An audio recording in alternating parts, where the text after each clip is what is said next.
Nice.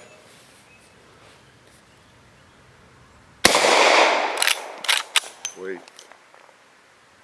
Oh, can't be missing.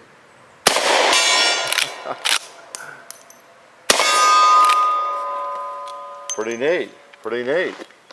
A little loud, but we have a Rossi, and you have Hickok 45 again. Unfortunately, came to take over your computer screen with a Rossi 38 357 ranch hand. Pretty cool, huh? Except the stock was a little short, so I just put a regular stock on it. Okay, that makes sense. I mean, I think it's probably only about 10 years in jail for doing that. Yeah, actually, this is a mare's leg. It started out life as a mare's leg. No horse jokes. It really did, and the owner went through the paperwork to create an SBR. And for those of you in Kentucky, that stands for short barreled rifle. Okay? And you can't do this, you can't make one of these without going through the paperwork and the federal stamp and all that sort of thing. And that's what he did through NC Silencer, who is here with us, and the owner. So it's a cool gun, and he was pointing out to us that this is perfectly legal in Canada. For one thing, you could buy a mare's leg, and you can and they actually do this. They'll put regular stock on it, and it makes a handy little rig.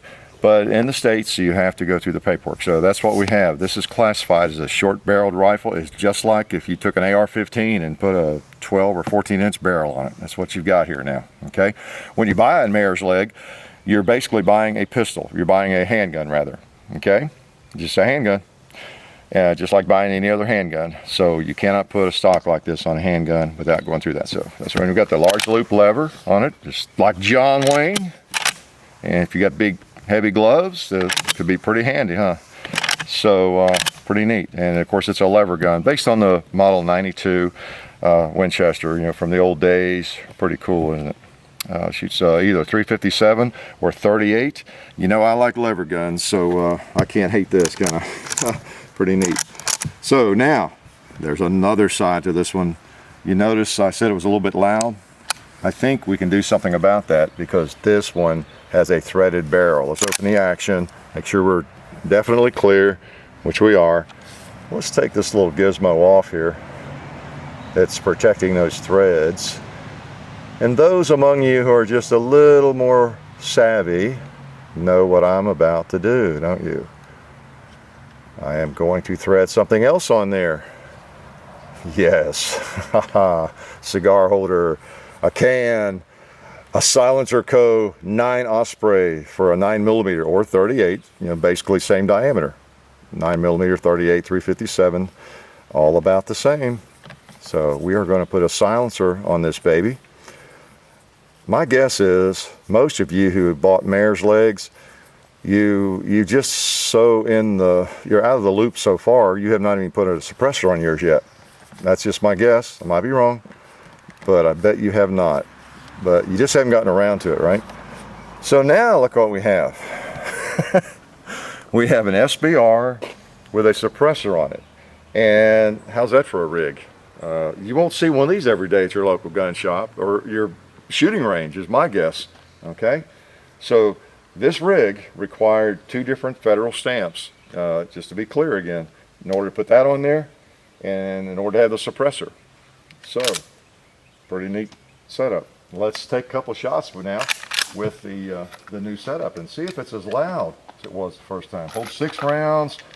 We'll put 5. The 6th one was a little tricky there to get into, but let's. We're loading 38 special. You do need, as most of you know, in order to take advantage of a suppressor, use a subsonic ammunition. Okay. I mean, now you can put warmer ammo in there, and it will, of course, still be less noisy, but it won't be, you know, as quiet. So let's try this. So this is a new gun, by the way, and it's still kind of stiff. Got a tight magazine spring, or a loading gate spring there. So we'll just let it go with what it's got in it right there. Okay. Now I don't even have to put my ears on, I don't think. Okay, we're tight. Let's put one out of The newer, you know, Rossi, not 92 replicas, you know, have a safety here, kind of thing. So you get that with the newer guns, you know, unfortunately. But, you know, maybe it makes it safer. Who knows? All right, let's take a couple shots with this. I think the point of impact's a little different with the suppressor. Shoot just a little bit lower, maybe. Let's try it out there at the gong. I can... I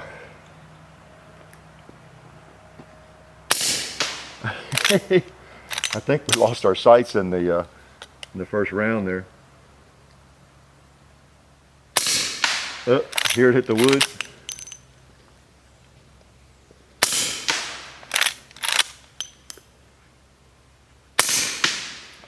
Let's try something closer.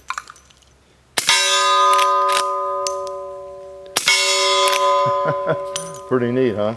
Pretty neat. Let's take it over here and lay it down for a second, and let's see if we can find the sight. We'll come back to you in a second.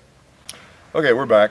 I just prefer to have a sight, a front sight when I shoot, and I noticed when I was shooting with the suppressor, it doesn't look right, because I took a couple of practice shots and I was impressed that you could still use the sight up over the suppressor, even though I had a little hard time, you know, seeing maybe the sight, but I especially had a hard time seeing it when it wasn't there. Even I noticed there was no front sight. So it came off while I was messing with the gun or something. I raked it off, I don't know. The owner had to change out the front sight because it needs a taller sight. That's one of the modifications that he had to do and have done in order to accept the suppressor and, you know, still be able to see the sights and shoot well. Had to have the barrel threaded, of course, and all that. And by the way, this is a Model 92. You're familiar with, you've seen these. If you watch Westerns, this seems to be one of the most common lever guns used, even though it's an anachronism in most Westerns, because the Model 92 came out in the year, what was it, 92. And so that's generally after most of the Western, you know, the settings of most of the Westerns we see. But there are a lot of 92s around there, you know, and they're really durable, great guns. And so, you know how Hollywood is. Oh, lever gun, okay. Are there more than one model? You know, so they grab whatever they got the most of. But anyway, they're great guns, and John Wayne carried them in a lot of movies that were set before 1892. So let's take a couple more shots with it. And I don't have to put my ears on, do I? I went ahead, while you all were off camera in another room getting beverages, I went ahead and reloaded. So let's shoot something that is cool, like a 2-liter if I can hit it. Okay, we super glued the sights back on here for temporarily. We'll see if we're anywhere close. One thing that Rossi has on it, the newer one's a safety there. I think I showed you that. And when it's on safe, you get a click, right? Like I just did. Oh, that's funny. I was expecting sound. I think I went to the right. All right, cool. It's cool, and all you can hear is the round hitting the 2-liter.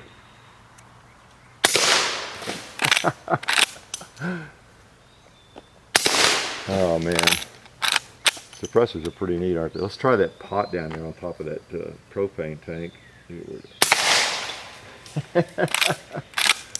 Oh boy. Oh, here's a 2-liter sticking out of that tree. Whoa! We have another round. Let's put it on the gong. Try to, at least. With the sights, I don't have as much of an excuse if they're on. Cool. Yeah, the 92 is a great gun, no doubt about it, and one of the best ever made. It was basically a scaled down 1886, if you're familiar with the 1886. You know, I have one in 4570, and so John Browning scaled it down, and you got the same locking lugs, you know, mortised in the sides of the receiver and everything. So it makes a wonderful, wonderful rifle. Let's load him here. John Wayne would love to have had a suppressor like that, wouldn't he? That's pretty interesting. Again, I doubt that you're going to see too many of these. I mean, it's a surprise to me when Eric said he was going to be coming by that he would have one of these mare's leg with a suppressor. I thought, what? You sure you sure you're right on that? It's pretty neat. I think it's cool having the SBR in this gun. It's really cool having a full-size stock, especially as much as the suppressor. All right, let's try something else here. I have to leave my ears off. Well, we got a couple of 2 liters here close. See if we can hear it. Oh man! You know what? Somebody hung a gigantic propane tank upside down over there. Looks like some kind of medieval torture chamber or something. Let's see if we can hit that thing. I guess I can. It's not big enough. Wow. What a ring. I think the sights actually go to the right a little bit. We need some adjusting. Get the super glue out again. So if I hold to the left of it just a hair, yeah, it's over on the right. All right. Wow. That's like another gong. Cool. Cool. Ah, 92. I love Model 92. I would like to have a 92. I like to go back in time and get a brand new 92 in the year 92. I'm not sure what I want it chambered in, but they are just wonderful guns. You know what we're going to do? Let me shoot that round out real quick at something. Like that drum. We're going to try some 357 Magnums just to see what the difference is, because you've got more velocity here and they're not supersonic. They won't be as quiet, but it won't be like shooting without the suppressor. Let's put a couple 3 of those in. These are PMC, I think they're 158 grain rounds. And this one is still kind of stiff, really stiff to reload. Let's put 3 in there. Nice. Tricky there. There we go. All right. Let's see what I'm still not going to put my ears on. I don't think they'll be necessary.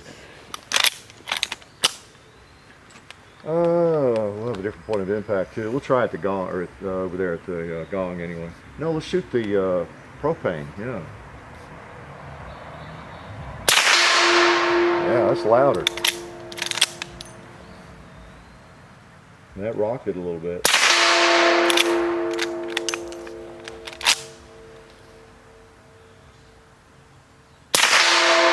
Oh, we got another one. We'll try the gong. Yeah, that's louder. I probably should put my ears on that. But you see the difference. You have to, and I'm not going to give you a science lesson, but you do want subsonic ammo to get the most out of a suppressor. Pretty neat. Pretty neat. Let's try just a couple more. And I'm clear. Good old Levergun. I would never suspect that I'd ever shoot a Levergun with a suppressor on it, I have to confess. I guess it's almost a little sacrilegious, right? But it's pretty cool. Pretty cool. Get another one in there. So this is some kind of weird mix of John Wayne and Arnold Schwarzenegger. Now here's the original stock, of course, by the way. I had a line there if y'all know what that was. These come with the short stock. If you're not familiar, you might not be. You know, I assume too much sometimes. But the mare's leg whoever makes it, I think there's several companies maybe that make them. It comes with a stock like that, and the barrel is I guess the length it is, 12-inch barrel. So it is classified as a handgun. Okay. So let's quietly take a couple of more shots. Very quietly. What do we have that needs shooting? I don't know that the sights are good enough. I'm going to try one at the pig over there in the top left. I think I have to hold above him a hair maybe. Oh. No, I'm going to take 2. I lied. See, I knew where to hold, so I just had to try another one. Let's see, Mr. Gong. It's so cool. 38 special. Here's the propane tank right here, close, needs a round in it. Ow! And another round. The last one, let's just put on the cowboy. That would be appropriate, wouldn't it?